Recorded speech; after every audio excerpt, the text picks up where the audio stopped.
The weather's getting warmer, spring sports are in full swing, and we are here to get you caught up on everything Montclair State. I'm CJ Staniak. This is Thomas Gaffney Jr. Welcome back to the newest edition of Inside the Nest. Thank you, CJ. We have a packed Inside the Nest for you today, and we cannot wait to go over what's happened the past couple of weeks.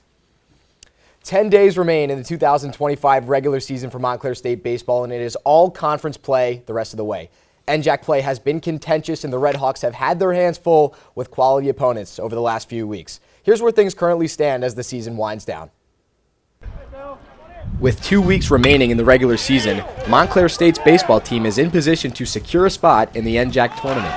The Red Hawks are currently third in the conference with a 6-4 record, trailing Kane and TCNJ. When asked about what the team is capable of accomplishing for the rest of the season, this is what head coach Dave Lorber had to say. You know, if we play our brand of baseball, then, great things can happen. Put ourselves in a position to make the NJAC tournament. That's our first and foremost goal. And that's what we're looking for every single day. If you do that and you make a run at it, you see where the chips fall at the end. So our job is to get into the NJAC tournament. One of the biggest reasons for the baseball team's success this year has been their ace, Patrick Cucurullo, who leads the starters in ERA, strikeouts, and wins. For Cucurullo, confidence has been the key to not only his success, but his team's success as well. Kind of just being confident in myself and confident in my teammates and just keeping us in the game. That's my whole job. Keep runs at a minimum, or if not, don't let them score at all, and just throw strikes. Don't let myself get beat. It's not just this season; it's been 6 seasons. Patrick has been everything and more for this program for 6 years. It's going to be tremendously sad to lose him after this year, obviously. But he's been a consummate professional. He's done nothing but taking the ball in big moments for us since his freshman year, and it's a fun day when it's Coop Day. The Red Hawks are set to play in a doubleheader against Rutgers Newark during Easter weekend. These next few games are crucial for them as they look forward to a top 6 spot in the NJAC Conference. The Red Hawks are going to need to maintain their urgency to end the year. The NJAC is a gauntlet from top to bottom. Only a few teams stand below 500 for the season. Right now, Montclair State finds itself third in the standings, but the movement seemingly never stops in the conference. And one player on the baseball team dealt with one of the worst injuries in baseball last year. Patrick Teehan went through Tommy John surgery and missed the entire 2024 season. This year, he is back better than ever and is not only one of the best bullpen pieces on the team, he's one of the best closers in the country. Zach Jones has his story. At Montclair State, Patrick Teehan's journey has been anything but predictable. From early promise to a year lost due to Tommy John surgery, to now, his senior season turning heads and creating an everlasting legacy. I felt some issues with my elbow, and then I kind of started pushing through the last game. I heard like a crack in my elbow, and that's kind of where I called it. And then saw a couple doctors after that, had my MRI, and that's how I found out. The hardest part was after that, when I started throwing again. When I was throwing a baseball, that was when I felt the surgery kind of limit me. Kind of learned how to persevere through it. I learned that time is an important factor, and there's not a ton of it. I only have another year left, and having that whole year of no baseball really allowed me to see what life was without it. Teehan returned to the mound this year and has dominated, tied for first in saves in Division III baseball. But to Teehan, team success is the most important. I have a really good team behind me. Allows our offense to stay in the game and puts me in a position to get those saves. Saves are a stat that is like a whole team stat. Game has to be close. The pitchers that pitch before me have to succeed, and the hitters have to put up runs to get me in that spot. The only stat that matters to me is wins. Just how many wins we get as a team. Just keep doing what we do. Win as many games as possible. Win an NJAC is always the goal. With the senior season in full swing, Teehan has taken time to reflect on the journey that got him here. I think if I went back in my freshman year and you told me that I'd be in this position, I'd be kind of shocked. But I know I've worked hard to get here, and it's through the help of everyone around me. Teehan is having an amazing bounce-back season. He already sits at 8 saves, which ranks second in Division III, and is potentially looking to break the team record of 10 saves in a season, which was set by Frank Dippold in 1993. On top of him trying to chase the single-season record, Teehan also is climbing the leaderboard for all-time saves here at Montclair State University. His 11 career saves is tied for second on the list behind only Taylor Parsons, who had 12 saves from 2014 to 2017. Well, that's very inspiring. Another inspiring story to watch this spring has been the Red Hawks softball program. At 22-10, they have led an incredible turnaround season, already achieving their largest win total since 2022. Here's Coach Nicole Deeganhart on the team's success so far. We're super excited. We're just working on trusting our process, trying to get 1% better every day, and committing to what we're working on. So I think overall their performance and them focusing on the little things have really shown at every game. Game by game, we're just worried about us. So we're taking it one day at a time, one game at a time. At practice, we're just working on one pitch at a time, really focusing on what we can control in the moment. I think just commitment. It's second year. The players are really bought into the program. We're really focusing on everything as far as energy and effort, attitude. We brought some great new recruits, some transfers that came in. So really just looking to elevate the program each day. Top to bottom, we've really done a great job of just working on team chemistry and the foundation of what the program's built on. So every player has come in, worked on their role, understanding their role, trying to get better. And we're super excited to see what the future brings for us. I think some of the things that we've been working on every day is showing. We had some big wins early on, and we keep just trying to get a little bit better every day and focusing on what we can. Let's take a peek at where things stand in the NJAC as of April 16th. Much like baseball, the softball team also sits third in the conference. The Red Hawks have 3 doubleheaders to round out their schedule. They'll see both Kane and Rowan with big NJAC implications on the line. The conference tournament is coming soon, and as it stands, Montclair State will have a home game in round 1. Still so much to be decided, but it has been an undeniably impressive season for the Red Hawks softball program up to this point. A game of note for the Red Hawks against the Profs on April 26th. Rowan just lost their first game of the entire season to TCNJ. RHSN will be there with a multi-cam game in what will surely be a big movement game. Well, I cannot wait to see what's in store for this softball team. But this past week has been massive for some of our Red Hawk athletes. Abigail Churchill of the women's track and field team ran the 800-meter down at Rowan University, and she completely dominated, coming in with a time of 2 minutes 26.61 seconds. That time is ranked 10th all-time in program history. The triple jumper, Mariam Karim, also had a great day. She would jump 10.47 meters, which would be the 7th best distance all-time in Montclair State history. The next meet for the track and field team will be tomorrow, April 18th at Raven University in Bethlehem, PA. The women's lacrosse team has had an eventful week as well. First, they got the win against Ramapo College 22-6. The 22 goals are the most goals ever scored by the team. In that game, forward Chelsea Stack had 6 assists as she would notch her 100th career assist as a Red Hawk and now has 40+ assists in back-to-back seasons. After having amazing seasons, awards and recognition comes shortly after. This week, the All-Metropolitan basketball teams were announced for Divisions 1, 2, and 3, and 2 of our Red Hawks made the first team, women's player Alyssa Craigwell and men's player Jacob Morales. For Morales, though, that was not all he won. He was also invited to play on the USA Garden State Basketball's International Cruise Tour this summer. Michael Crisco has more on this opportunity. Junior forward Jacob Morales is a force for Montclair State men's basketball. A first-team All-NJAC selection, NABC All-District 4 honoree, D3Hoops.com's second-team pick, and a Metropolitan Basketball Writers Association first-team honoree, Morales led the Red Hawks with 19.1 points per game, powering Montclair to a 22-7 record and the NJAC championship title in the 2024-2025 season. The season we had last year obviously is something that's a bond for the rest of your life.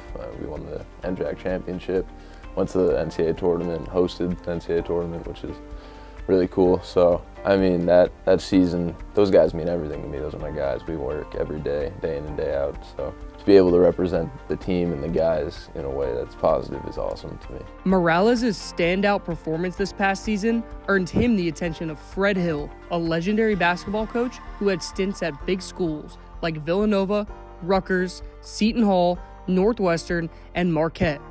Hill's newest venture, recruiting exceptional New Jersey players to be part of USA Garden State Basketball's International Cruise Tour, where the team will be sailing around Europe this August to face off against foreign talent from countries like Italy, Malta, France, Tunisia, and Spain.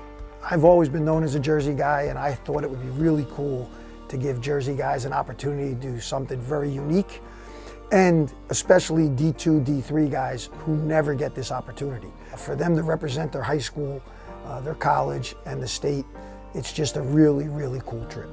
For Morales, this truly is a once-in-a-lifetime opportunity where he can compete against talent unlike any he has ever seen before. I never thought something like that would be even possible for me. So I was humbled just to be even asked and be a part of it. It's been a long journey for my basketball career, and it's kind of cool to have some recognition of my hard work now and everybody else's hard work that's gotten me there. From the jump, it was clear to Hill the talent and upside that Morales has. That's really what it's all about for him, shining the spotlight on athletes that don't usually get the widespread recognition that they deserve. I'm really excited to have Jacob on a trip and to be able to coach him and get to know him. And if you look at what the team did and what he led them to, championship. And you know, you have to be a leader, you have to have the qualities that you look for. You have to be a gym rat, you have to be a hard worker, one of the best shooters in the country. That doesn't happen by mistake. We are so excited to see how Morales and the USA Garden State team play this August. Not only that, but it will be extremely interesting to see how Morales can stack up against foreign talent and how this can be translated into his senior season at Montclair State. Wow, what a first year for Morales as a Red Hawk. He keeps piling up the accolades and hardware. He still has one more year as well, so he's going to be looking for some more next year. I'm sure he'll be one of the favorites for NJAC Player of the Year. If I wasn't already jealous of the season he had, I am definitely jealous now that he's going on a European cruise all summer. It was a terrific season for him, but I expect next season to be even better. And speaking of next season, it'll be this time next year that we'll be discussing a new sport on campus at Montclair State.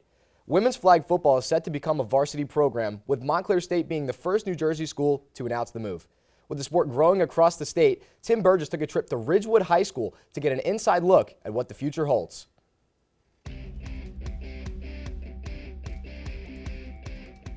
I started playing flag football my sophomore year. As a person, it showed me how women's sports is on the rise, and how even I can do a sport that is mainly considered a men's sport. I played basketball and soccer. I played soccer for 8 years, and then I played basketball for 5. I definitely want to do it, and I've been getting my body ready for the collegiate level. After I graduated, I then became a GA at the Citadel, which is also Division I in Charleston. After a few years, I moved to the high school ranks in South Carolina and then moved back to New Jersey. Would you be interested in coaching? And I was kind of like, what do you mean, like a powder puff game after school type of thing? He's like, no, there's this league that the Jets did. They just finished their first season. I think it's going to be good. I was like, I have no idea what he's talking about. So he's like, I'll send you a video. So the Jets social media team did an awesome video about that season. And I immediately after watching it, I hung up the phone, I called him. I'm like, I'm all in, just tell me what we need to do. Flag football has quickly gained popularity on an international level. According to the NFL, an estimated 20 million people play flag football in more than 100 countries around the globe. And in the United States, 2.4 million kids under the age of 17 currently play organized flag football. Passaic County Tech, they had over 200 girls try out. We had 33, so this year we took 22. We limited that. Some teams like PCTI has 45 on the roster. So Ridgewood started 4 years ago. It was actually done by Kate Cardew. That Jets ran the first league. The Jets are the reason that New Jersey has flag football in our state. The NFL is making a big push to reach out to the female population to promote the sport of football. It was to make all 50 states a sanctioned sport because Massachusetts actually declined it. We're on the last year of the pilot, which just means it's a 2-year test to see if the state could run. I think the state is, New Jersey is passing with flying colors. So you'll see it approved after next year saying, yes, we're gonna recognize this as official state sport. The NFL is heavily supporting the growth of women's flag football, including running a commercial during the 2025 Super Bowl and also with the NFL Flag 50 campaign, a movement to make girls flag football a varsity sport in all 50 states. What the NFL is looking to do, they're looking to do a professional men's and women's flag football league. And that is kind of like the NBA, where they're kind of having the off season of the flag football, kind of to just promote the game. So it would kind of be run just like Olympic fives and going like that, which would be in the spring. Flag football being announced for the 2028 Olympics has also contributed greatly to rapid growth of the sport. This has prompted many colleges in the United States to add women's flag football as a varsity sport. Our other girl, Lucia, who's also an All-American, has been talked to by Baker, Kaiser. The opportunity for girls to get scholarships at the next level is going to change, right? We see it at Montclair State with Division III. Montclair announced they would be adding women's flag football in December of 2024, with the sport starting NCAA competition in fall of 2025. This announcement came shortly before the Atlantic East Conference became the first at any level to sponsor women's flag football as a varsity sport. Our first season was club level, and this year we started as varsity level across our conference as well as with associate members. So we have 7 schools. The NFL, RCX sports are a big community building for flag football as a whole. So we've worked in conjunction with them throughout this process at different waves. They are the ones that are running tournaments and stuff like that. So working through rules, working through different stances for colleges and for making it applicable to collegiate athletes. Kane University also announced in February that they would have women's flag football as varsity sport. When asked about the possibility of the New Jersey Athletic Conference having women's flag as a conference sport, Commissioner Terry Small said, "I've asked repeatedly if any of the other NJAC member schools are considering adopting the sport of women's flag football, and they have all responded that they are not. So we will have just Kane and Montclair State sponsoring that sport. I would love to have women's flag football as an NJAC sport, but until we have 4 more institutions sponsoring those sports, there is nothing that we can do from an NJAC perspective." With the addition of women's flag football, Montclair State will add a new chapter to its legacy of athletics and pave the way for other schools to offer the sport. Just like Destiny said, like they truly are a family. They do everything together. We don't have to change culture. We don't have to bring girls from all different backgrounds. They've known each other since the 2nd grade, so that cohesion really makes us gel. Quite the fun development over the last couple of years. Now I'm excited to see the traction that the sport can gain at the collegiate level. And you see there's already traction in the high school level, so I cannot wait to see what other schools will kind of come in, just like Kane and Montclair State did. 2 weeks ago, we had the privilege to cover the men's and women's lacrosse teams and do a huge BMO broadcast with over 40 students involved. We had talent, sideline cameras, and a whole control room. Here's the recap of the day. Hello everybody, and welcome to the glorious Sprague Field for Red Hawk Sports Network's coverage of the women's and men's lacrosse doubleheader. Yeah, I got a little cupcake here. I can't have it. I'm dairy free, but Winger has the ball again. Goes downstairs. A 5-hole. Pass is deflected, picked up. Monahan shoots a bouncer and a goal. Off balance, shoots and scores. Played in now. Here's another opportunity and a goal for Montclair State University. So I see you handing out lollipops all over the place. This is a tradition at TCNJ. Please tell me a little bit about that. But I could not be prouder of us. That showing was the most amazing game I've ever seen us play. And my name's Thomas Gaffney Jr. from the Red Hawk Sports Network. We'll see you guys next time. Even though it's still a whole 5 months away, we can't wait for homecoming next year. September 27th, mark your calendars now for the next big BMO broadcast of 2025. And Tom, at least one of us will be around for the homecoming broadcast. Nonetheless, though, I have really enjoyed our time hosting today. Yeah, unfortunately I won't be there, but I've had so much fun the last 2 weeks with you, CJ. I can't wait for next year to see if we can maybe host again. But at least you won't have to be scared this homecoming. That does it today for us here on Inside the Nest. Thank you so much for joining us from CJ Staniak, Thomas Gaffney Jr. We'll see you April 29th for our last edition of the semester.